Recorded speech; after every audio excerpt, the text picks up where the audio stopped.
Back to this. All right, Shadow and Fortune chapter 4. That's the last chapter for this. Oh my god, it's 30 minutes. It's a big one. Shadow and Fortune chapter 4. That is a big one. 30 minutes. Holy shit.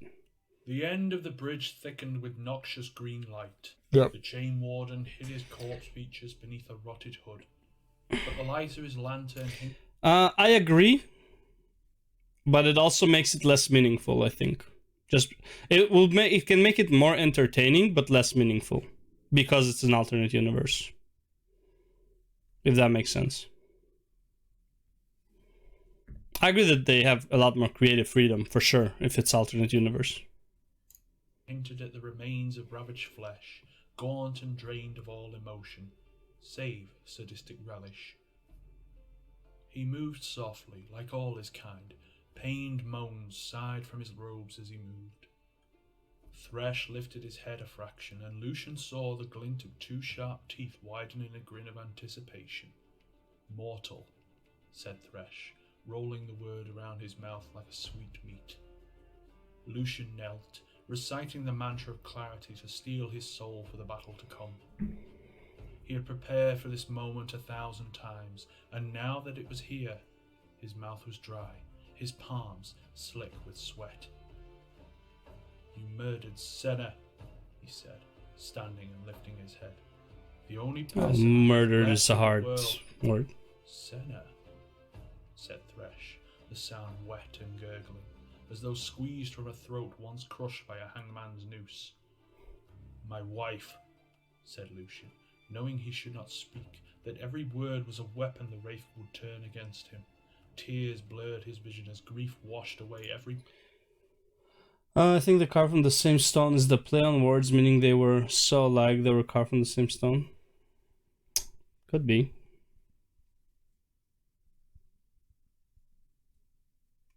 That could be. I just remember that part. I don't remember if at some point he talks about like she was his teacher or something like that. I mean, can go back to the video at some point, but yeah. It's like, what do you call it? Two pebbles of the same... what are the sayings of like two of the same kind? There's so many sayings. I just can't think of any. But yeah, could be. Yeah. Alternate universe version of them where they are stone brought to life would be cool. Yeah, I'm totally fine with that. Yeah. I mean, especially it's like a stone imbued with light, because they're both like, you know, used to fight undead and shit. Preparation in every and then when Thresh caught her when she got free, she's kind of like still...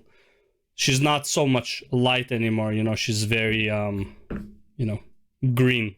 Say like that. He lifted the silver locket from round his neck and snapped it open, needing the Wraith to understand the depth of all he had lost. Thresh grinned, his needle teeth glinting as he tapped the glass of the lantern with a yellowed nail. I remember her, he said, a vital soul, not yet barren and cold, ripe for torment, hope for a new life. It bloomed in her, you know, fresh, new, like a spring flower, all too easy to pluck and ruin those with dreams. Lucian lifted his pistols. If you remember her, then you will remember these, he said. The toothed grin never faltered beneath the ragged cowl. The weapons of light, he said.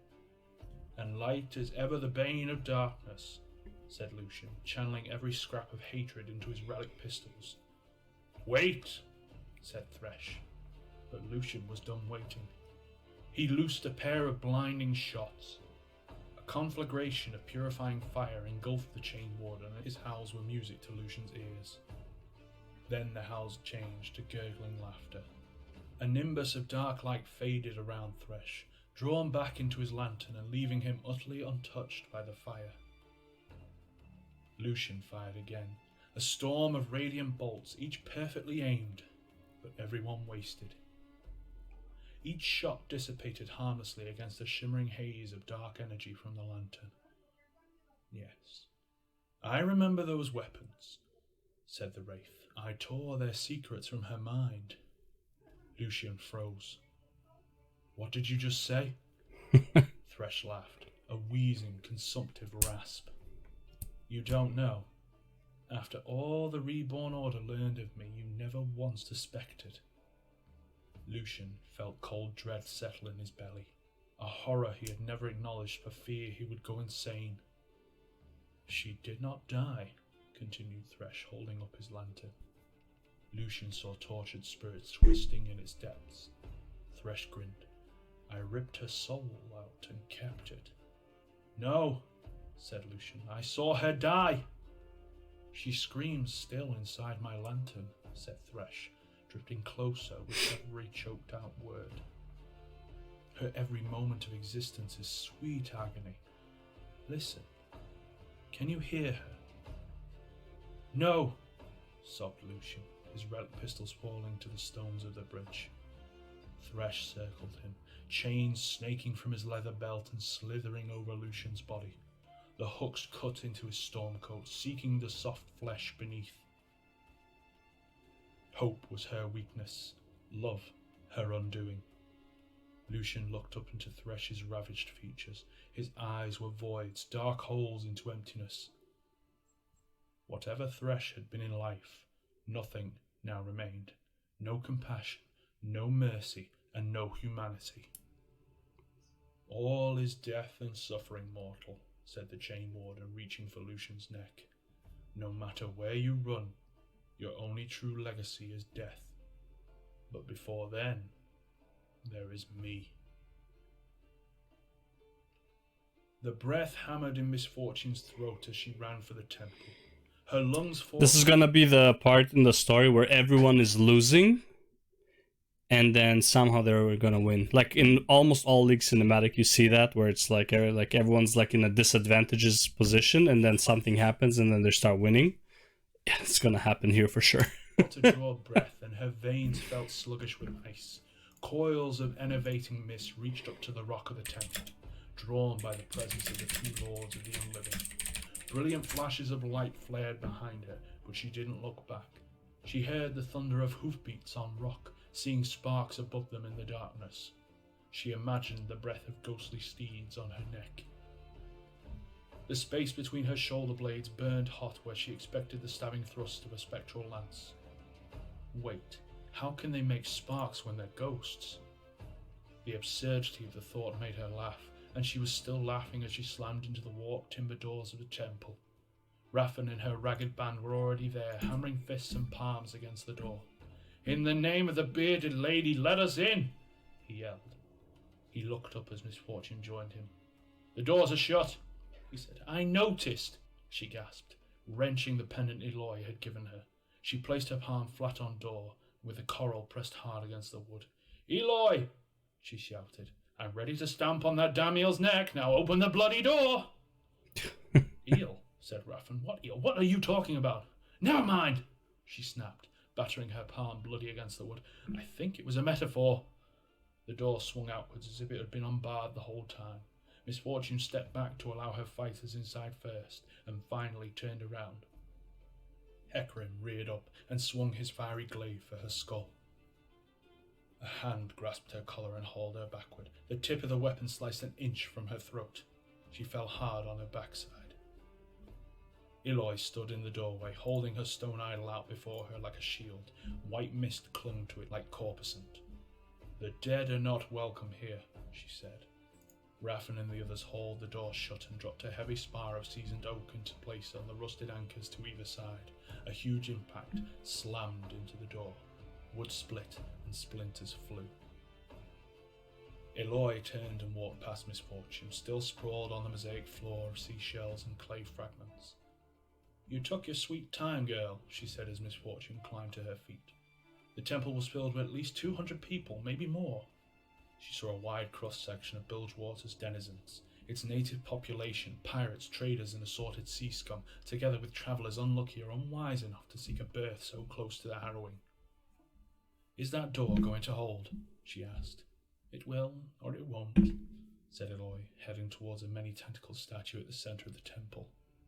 Misfortune tried to make sense of it, but gave up when her eye kept getting lost in the many spirals and looping curves. "That's not an answer. It's the only one I have," said Eloy, setting her idol in a concave depression in the statue. She began moving in a circle around the statue, beating a rhythmic pattern on her thighs and chest with her fists. The people in the temple joined her circle, beating palms against bare skin, stamping their feet and speaking a language she didn't understand. What are they doing? Giving some motion back to the world, said Eloy, but we will need time. You'll have it, promised Misfortune.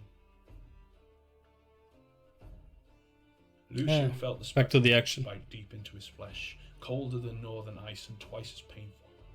The chain warden's hand closed on his throat and his skin burned at the wraith's touch. He felt his strength drawn from him, the beat of his heart slow. Thresh lifted him from the ground and held his lantern aloft, ready to receive his soul.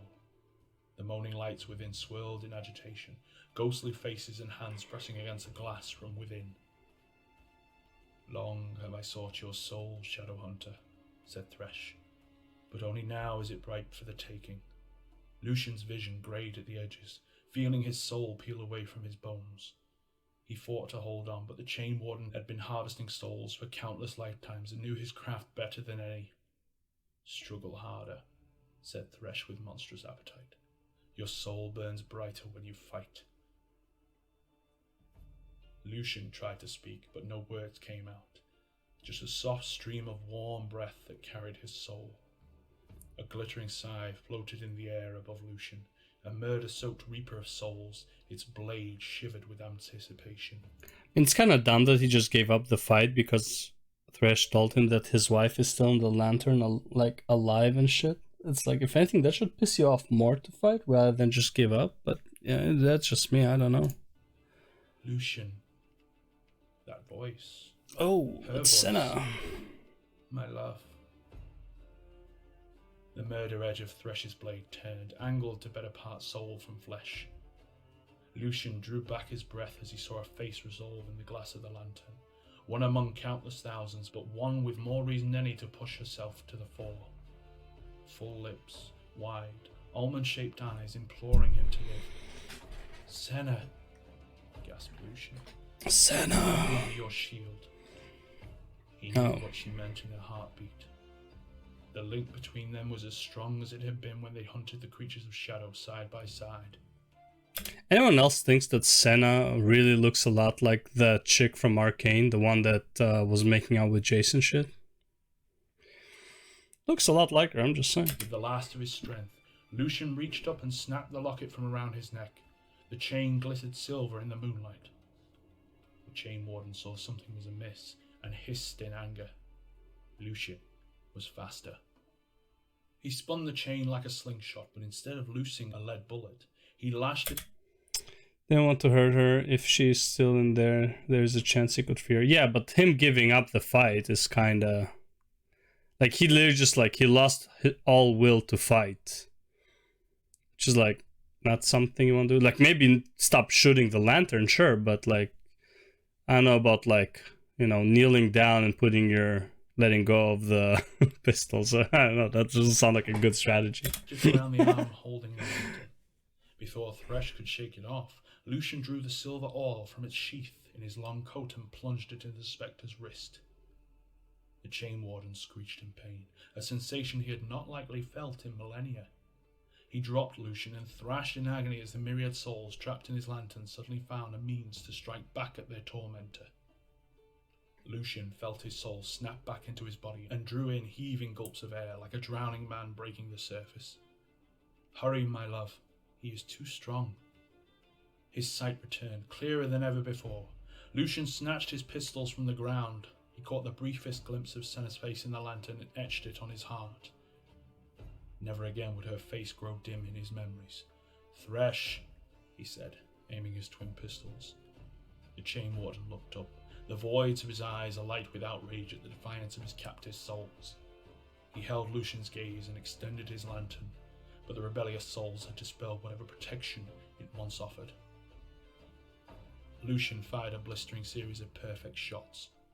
They burned through the Chain Warden's ghostly robes and ignited his spirit form in a searing inferno of light.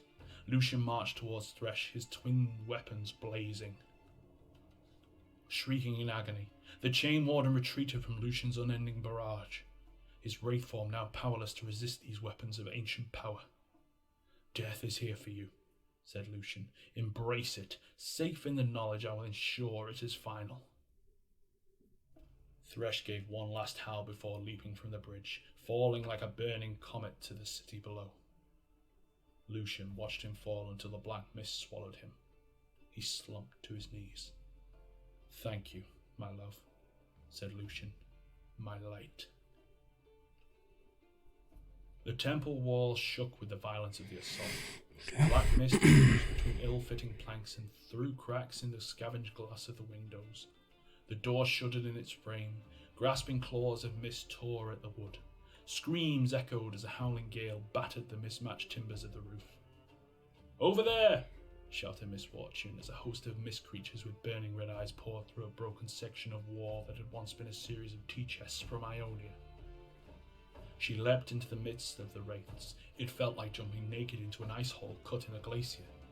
Even the lightest touch of the dead leached warmth and life. The coral pendant burned hot against her skin. She slashed her looted sword through the creatures and felt the same bite she felt before. Her bullets might be useless against the dead, but this Demacian blade hurt them. They fell back from her, screeching and hissing. Could the dead know fear? It seemed they could, for they fled the sword's glittering edge. She didn't let them go, stabbing and slashing the mist wherever it poured in. "That's it! Run!" she yelled. A child. Excuse me, but where's the melee version of Misfortune in the game? I don't remember her having a sword. Okay. Screamed That's Samira. over as the mist reached to claim him. She dived and snatched the boy in her arms before rolling to safety. Chill claws plunged into her back and Misfortune gasped as numbing cold spread through her limbs. She stabbed behind her and something dead howled. A woman sheltering behind an overturned pew reached for the boy and Misfortune let him squirm to safety. She pushed herself to her feet, weakness spreading through her body like a raging infection. Everywhere was gunfire and clashing steel, deathly howls and screams of terror. "Sarah!" shouted Raffen. She looked up to see the oaken locking bar securing the door split along its length. Raffen and a dozen men had their backs braced against the bludgeoning assault, but the doors were bulging inwards. Cracks spread and grasping hands of mist reached inside. A man was snatched backwards and his piteous screams were abruptly cut off as he vanished into the mist. Another had his arm ripped off as he reached to help him. Raffen spun and rammed his dagger through the gap. Clawed hands tore the useless weapon from his hand. A howling body pushed itself in through the disintegrating door and plunged its hands into Raffen's chest. Her second-in-command roared in pain, his face draining of colour. She staggered over to him, her strength all but gone. Her blade hacked through spectral arms and the creature shrieked as it vanished. Raffen fell into her and they collapsed back into the cave together. Raffen gasped for breath, his features as slack as hers. "Don't you die on me, Raffen," she wheezed. "It'll take more than the dead to kill me," he grunted. "Bastard thing just winded me." Glass broke somewhere up above. Coils of black mist coalesced overhead, a boiling mass of snapping teeth, claws, and hungry eyes. Misfortune tried to get to her feet, but her limbs burned with exhaustion. She ground her teeth in frustration. Barely a handful of her company remained, and the people sheltering in here weren't fighters. The dead were getting in. Misfortune looked back at Eloy. The priestess was surrounded by her people, all of them still circling the statue and performing their fist-thumping, palm-slapping ritual. It didn't appear to be achieving anything. The strange statue remained unmoving and impotent. What had she expected? That it would come to life and drive the dead back like some clanking iron golem from Piltover? I can't get over this music, man. It's so good. It reminds me of Skellig in Witcher 3. "Whatever it is you're doing, do it faster!" shouted Misfortune. A section of the roof ripped loose and spun off into the tempest surrounding the temple. A swirling column of spirits boiled inside and touched down like a tornado. Wraiths and things that defied understanding spun from the unliving vortex to fall upon the living. Finally, the door gave out and exploded inwards, the timbers dry and rotted by the touch of the dead. The skirling blast of a hunting horn filled the temple, and Misfortune's hands flew to her ears at its deafening echoes. Hecarim rode into the temple, crushing the men who'd been bracing the door with their bodies. Their souls were drawn up into the shadow of war's flaming glaive, and the cold fire of its edge illuminated the temple with loathsome radiance. Unlucky. Death Knights rode at his back, and the spirits already within the temple drew back in recognition of Hecarim's terrible glory. I said the dead are not welcome here, boomed Eloy. Misfortune looked up to see the priestess towering over her, stout and majestic. Pale light clung to her limbs and sparkled on the stone tablet she held in trembling hands. Veins stood out like horses on her neck, and her jawline was taut with effort. Sweat ran in runnels down her face. Whatever Eloy was doing was costing her greatly. These mortal souls are mine, said Hecarim, and Misfortune felt herself recoil from the iron syllables of his voice. They are not, said Eloy. This is the house of Nagagaboros, who stands in opposition to the dead. The dead will have their due, said Hecarim, lowering his glaive. Pretty sure the water isn't really... The priestess shook her head. Not today, she said. Not while I still move. You cannot stop me. Deaf as well as dead, grinned Eloy as a swelling radiance built behind her. I didn't say I was going to stop you. Misfortune turned and saw the spiraling statue bathed in blinding radiance. White light smoked from its surfaces and shadows fled from its touch. She shielded her eyes as the light billowed outwards like writhing tentacles, and where it met the black mist it stripped it bare, exposing the twisted souls within. The sinuous light pulled the dead onwards, purging the baleful magic that cursed them to undeath so very long ago. She expected screams, but instead the unbound dead wept with joy as their souls were freed to move on. The light spread over the cracked walls of the temple, and as it touched her, Misfortune cried out as the deathly numbness in her flesh was banished in a rush of heat and life. The light of Nagakaboros closed on Hecarim, and Misfortune saw his fear at the thought of what transformations it might work upon him. What could be so awful that it was better to remain cursed? Coming back to life. It's like I'd rather be cursed than be alive again. You can be free, Hecarim, said Eloy. Her voice strained to the limits of endurance by what she had unleashed. You can move on. Live in the light as the man you've always dreamed of being before his grief and folly remade you. Hecarim roared and swept his glaive at Eloy's neck. Misfortune's blade intercepted it in a clashing flare of sparks. She shook her head. Get out of my city, she said. Hecarim's blade drew back for another strike, but before the blow could land, the light finally pieced his veil of darkness. He bellowed in pain and fell back from its burning touch. The Dark Rider's outline shimmered, like two picture box images wavering in candlelight on the same backcloth. Misfortune caught a fleeting glimpse of a tall rider, armoured in silver and gold. A young man, handsome and proud, with dark eyes and a future of glory ahead of him. What happened to him? Hecarim roared and galloped from the temple. His death knights in the darkness went with him, a shrieking host of tattered spirits following in their wake. Okay. The light of Nagakaboros spread over Bilgewater like the coming dawn. None who saw it could ever remember so sweet a sight. The first rays of sunlight after a storm, the first hint of warmth after a bitter winter. The black mist withdrew before it. What I found interesting is this was probably... because I don't remember exactly how Senna got free. Just hit 50 on my Black Mage. That twist. Shocking and amazing Black Mage story, that is. Not sure what you mean by that.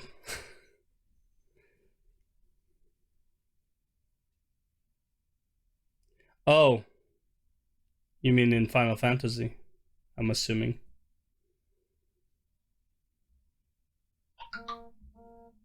I have no idea what the Final Fantasy Black Mage story is.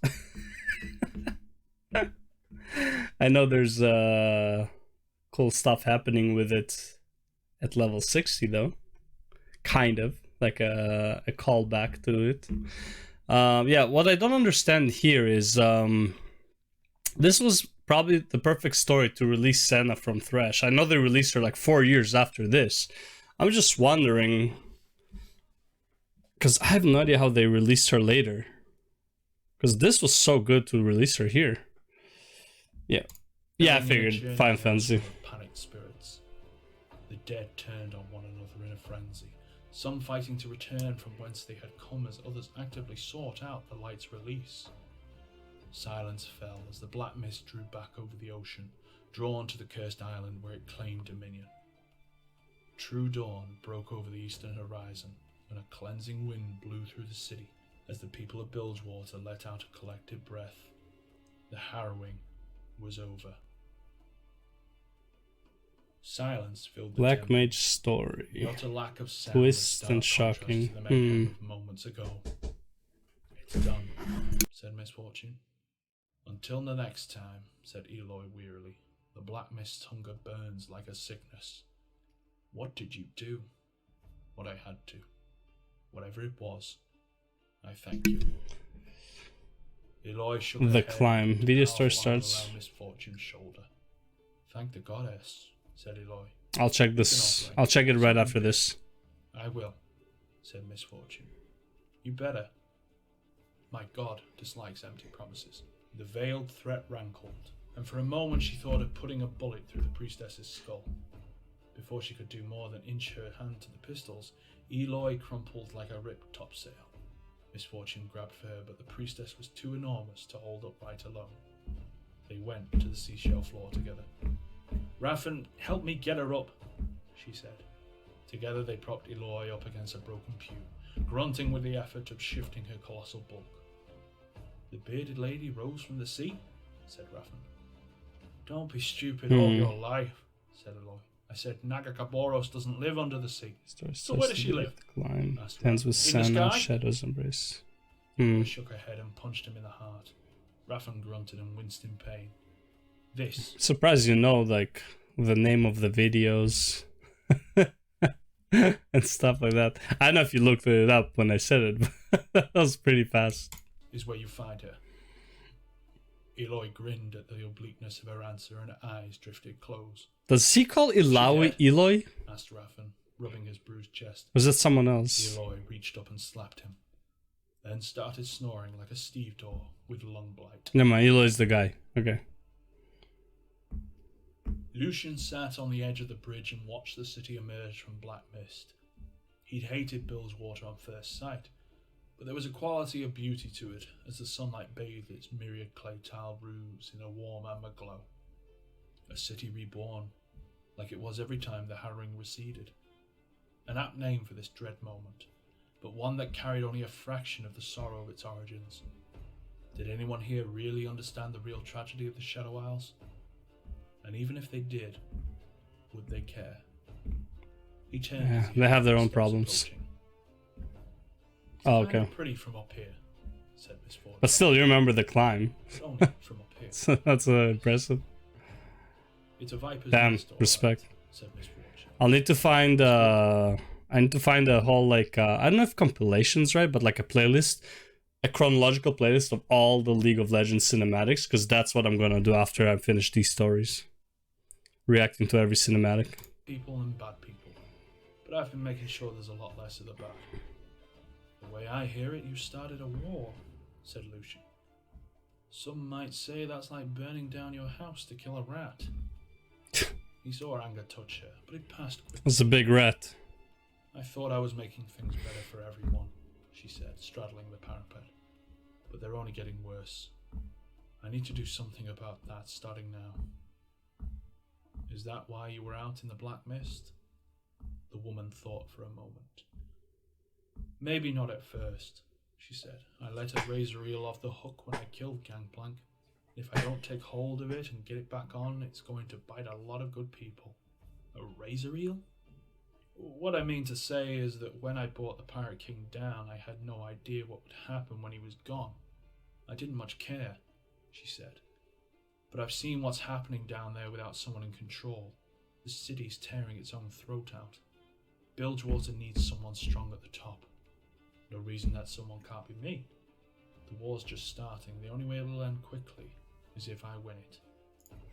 Yeah. Necrit. So after I finish these ones, as far as I've seen, it doesn't cover latest latest of the lore.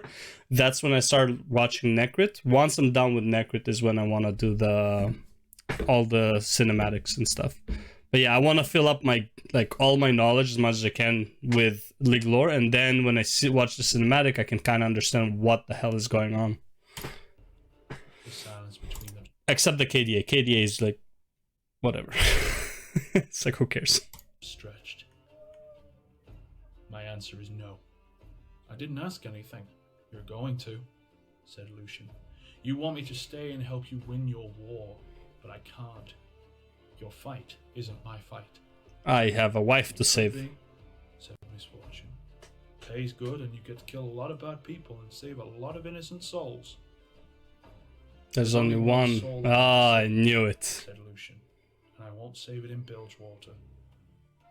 Misfortune nodded and held out her hand. Then I'll say farewell and good hunting, she said, standing and dusting her breeches. I hope you find what you're looking for. Just know you can lose yourself to revenge. Lucian watched her limp back to the sagging ruins of the temple as the survivors within emerged, blinking into the daylight. She thought she understood what drove him, but she hadn't the first clue. Vengeance? He was far beyond vengeance. Oh yeah. His beloved was held in torment by an undying wraith, a creature from ancient days that understood suffering like no other. Misfortune did not understand even a fraction of his pain. He rose and lifted his gaze out to sea. I'm sure they will have KDA cosmetics you can buy in the store in the MMO. For sure, there's no way that they don't. In Caravans of Time, like dungeons. And I'm totally down with Caravans of Time type dungeons. I don't see KDA fitting into that though. KDA would probably be something like a random festival in the world. It's like during summer, so like a summer fest, and like they would bring on the KDA onto it or some shit like that. I don't see KDA being actual part of the universe, like where it matters. The ocean was calm now, an emerald green expanse. People were already moving. It's like, how would it even play? It's like, it's as if those characters have nothing better to do than to be idols, right? So it would be like, idol by day, superhero by night. Yeah. It's so weird. On the docks, repairing ships and rebuilding their homes. Bilgewater never stopped, even in the aftermath of the harrowing. He scanned the forest of swaying masts, looking for a ship that wasn't too badly damaged. Perhaps one desperate captain could be persuaded to take him where he needed to go. I am coming. Sounds good to me, I'm sure. Said, and I will free you. Olaf, yes, what up to you? He worked the stern windlass to haul the big man from the water and onto his boat. The rope was frayed and he sweated in the cold air as he worked the crank. By the bristles of her bearded chin, you're a big bastard, right sure you are, he said, snagging the big man's armor with a gaffing hook and pulling him around over the rolling deck. He kept a wary eye out for predators above and below the surface. No sooner had the black mist withdrawn over the horizon than scores of boats put out to sea. The waters were awash with plunder, and if you weren't fast, you ended up with nothing. He'd spotted the floating man first and already fought off 6 sowerjacks trying to reach him. Damned if wharf scum like them were going to steal this ocean bounty from him. The big man had been drifting on a bed of what looked like the remains of a giant kraken worm. Its Poor guy can't die. Pulped and bloated with noxious gases, which was all that had kept the big man's armored form afloat. Oh fuck. No, what the fuck? Oh my god, what are you doing to me, man? Shadow. Jesus Christ. Its tentacles were pulped and bloated with noxious gases, which was all that had kept the big man's armoured form afloat. He dropped his catch to the deck and laid him out along the gunwale before casting an appraising eye over the body. A heavy iron hauberk of ring and scale, rugged, fur-lined boots, and, best of all, a magnificent axe tangled in the straps of his Only one axe? Where's the second one? Oh yes, make a few krakens out of you, me beauty, he said, dancing a happy jig around his boat. A few krakens indeed. The big man coughed up brackish seawater. Am I still alive? He asked. The fisherman stopped his happy jig and slid a hand towards the long knife at his belt. He used it to open fish bellies. No reason he couldn't use it to open a throat. It wouldn't be the first time a salvager had helped someone on their way to the bearded lady to claim a prize.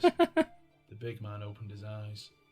Touch that knife again, and I'll cut you into more pieces than that damn Kraken worm. Poor Olaf cannot die. That's kind of funny.